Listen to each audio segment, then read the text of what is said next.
Oh no, this is going to be a telltale sign of something way awry. All right, you come back.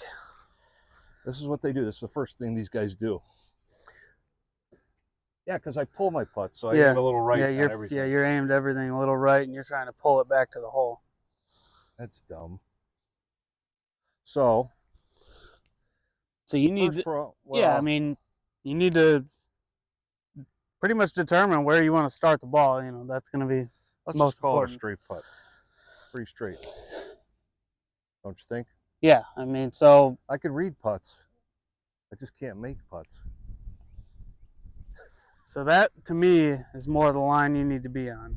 Okay, so your putter obviously has to be in line with this. Yeah. You know, this is your stroke line, this is your foot line. Okay. I always line up a little bit open because it just helps you see. It turns my hips and it opens up my chest so that I can see the line a little bit better. Yeah, I like that. So your feet were a little bit close, so you're swinging it against your body instead of with your body. Right.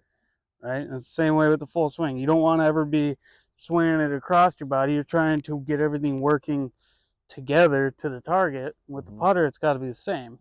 So if you set up closed, that can be a preference. However, if you're setting up closed and you're actively stroking it across your body, you're going to have a really, really tough time consistently hitting a start line.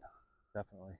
Right. Makes sense. I mean, I think you always need to, when you're practicing either full swing or putting, have an alignment aid down, because there's no sense in practicing if you don't set up the right way, right? And so you could be flushing it all day long on the range, or you could be hitting what you think are good putts and missing it right and right and right and right, and you can miss it on the range right and right and right and right, but you think you're hitting good shots, but you're giving yourself no credit because they're going nowhere near your target. So I mean, I think it's important to always practice alignment, because it's you're setting yourself up to hit a good shot, and you can give yourself much easier feedback that way. The trickier thing is, though, how do you line yourself up on the course? You just got to pick a spot. Well, so the way that I do it, when you're on the green, I like spot putting. Yeah, so the way that I think it's needs to be done is you have to line up the club first. Okay, I'm not big into people walking in and setting their feet and then trying to set their putter down, because that's not putting them in the same posture time after time. I think it's important to determine where the putt's breaking. If you're a spot putter, picking a spot, whether it's right, left, long, short, and then setting your club up to that, and then setting your stance up to it. Because I think what you were doing is you were setting your stance up first, which was closed. Then you're setting your putter down, which is what you think is square, and then you have crossing lines. So I set up, I'll walk in, set up my putter, then set up my feet, take my grip, make my stroke. I'm doing it the opposite way. Yeah, you're setting your body up before you set the club up. And so we're not all computers and we're not robots, so we can't put the club down the same way every time if we're just standing there. But if we put the club down first, we can set our stance up and our posture to that club.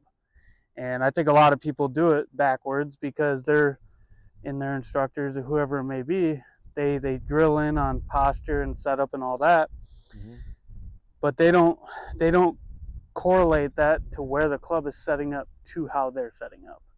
And so it's a big piece of it. I mean, I do it with all my clubs, where I'll set the club down first and then set up my feet. I typically aim my feet a little bit left, and I aim the face square, and I just focus on swinging that club down my foot line, and the ball starts out on my foot line, generally falls a little right, so I like to play a fade. But that basically assures to me that I can take away one side of the golf course. I think with putting, you got to think of it the same way. If you have a one-way miss with a putter, you're going to hit a lot better putts, and you're not going to have so much variance in your results if you're missing it on one side of the hole, or if you're missing it right, left, or short, or long. I mean, if you can break that down to the minimized miss, the guy knows what he's talking about. After all, last time we played with him, he shot 29 on the back nine. So I think I want to listen to this guy here, Jackson, over here at Harbor Shores. I just want to see you make more putts. Me too. We all want to make more putts.